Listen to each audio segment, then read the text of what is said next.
गणित हा विषय समजून घ्यायचा आहे. कोणता विषय? गणित. ओके. आमचा तो ब्रिलियंट इंजिनियर कुठे गेलाय? आदर्श का काय तो? नाही, देवेश तर नाही, त्याचा जो सहकारी आहे तो सार्थक. सार्थक सार्थक नावाचा आमचा हुशार. अच्छा, दिसला का? लय बारीक आहे तो. चला समजून घेऊया आता आपण. सर्वांनी लक्ष द्यायचं आहे. हां, ओके. आपल्याला कोणाचे प्रकार समजून घ्यायचा आहे. यातला एक प्रकार आहे काटकोन त्रिकोण, लघुकोन त्रिकोण, विशालकोन त्रिकोण. ठीक आहे. तर यातलं आपल्याला काटकोन त्रिकोण म्हणजे काय समजून घ्यायचंय. बघूया, हा काटकोन त्रिकोण आहे. याला नाव देऊया आता ए, बी आणि सी. हा काटकोन त्रिकोण आहे. यातला जो बी जो अंश आहे का, हा बी हा 90 अंश आहे. हा 90 अंशाचा आहे, म्हणून हा झाला काटकोन त्रिकोण. म्हणजे ज्या कोणाचं माप किती अंश असेल? 90 अंश असेल, तो कोणता कोण? काटकोन त्रिकोण. ओके. ज्या कोणाचं माप किती अंश असेल? 90 अंश ज्याचं माप असते तो काटकोन त्रिकोण.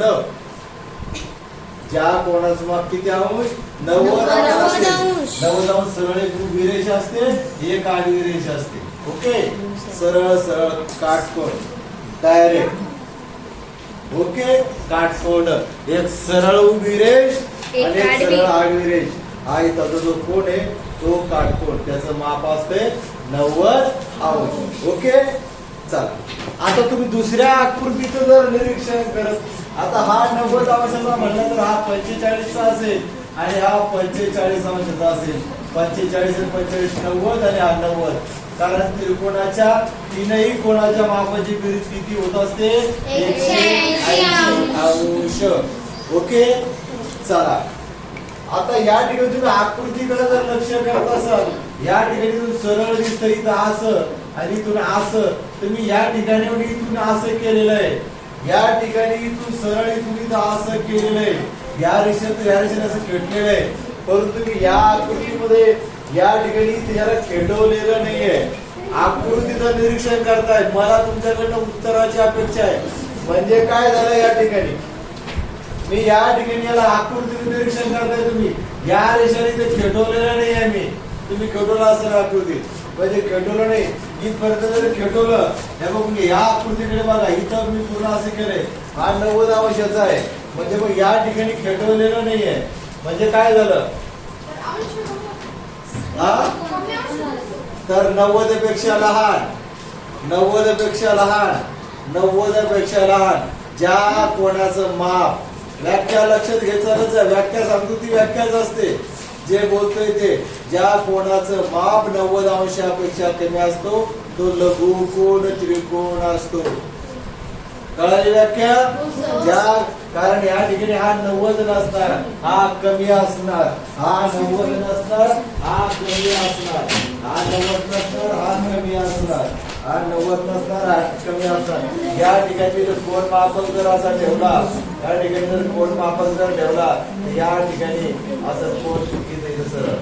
या ठिकाणी बरोबर ठेवल्यानंतर बघा, या ठिकाणी येतं हे इथं दूर आहे, इथे येते, म्हणजे या ठिकाणी 80 अंशाचा आहे. म्हणजे ज्या कोणाचं माप 90 अंशापेक्षा कमी असतो तो असतो लघुकोन त्रिकोण. कळालंय? आता या ठिकाणी मला याचं ते तुमच्याकडे उत्तर कमी कमी अपेक्षित आहे. तर या ठिकाणी तुम्ही काय मला व्याख्या सांगा द्यायची? Very good. टाळ्या वाजवा त्याच्यासाठी. विचार करण्याची क्षमता आपण वाढवली पाहिजे.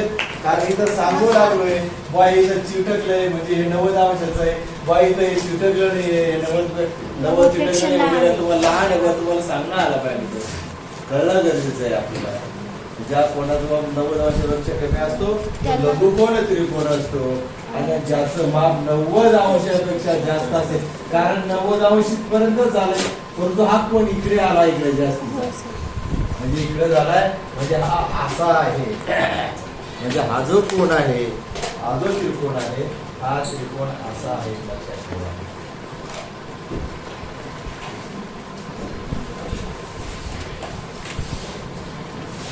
हा जो कोण आहे, हा असा कोण आहे.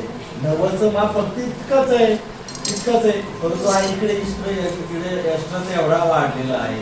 म्हणून ज्या कोणाचं माप, ज्या कोणाचे माप 90 अंशापेक्षा जास्त असेल त्या कोणाला काय म्हणायचे मग? विशाल कोण त्रिकोण असतं. ठीक आहे, ज्या कोणाचं माप. आणि मग जास्तीत जास्त विशाल कोणाचं माप जे आहे ते किती 80 अंश असू शकते? 180 अंश असू शकते. कारण 90च्या पुढे झालं ना, या ठिकाणी हा कोण वाढत वाढत वाढत, आकृतीकडे लक्ष द्या, बोलण्याकडे लक्ष द्या. या ठिकाणी ही आकृती वाढत वाढत वाढत वाढत वाढत दोन आपण असं होत होत होत होत आपण इथपर्यंत सुधारू शकतो.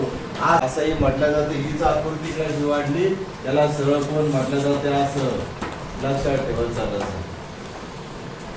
ठीक आहे, ओके, थांबायचं. मग त्रिकोणाचे 3 प्रकार: काटकोन त्रिकोण, लवकोन त्रिकोण, विशाल कोन त्रिकोण.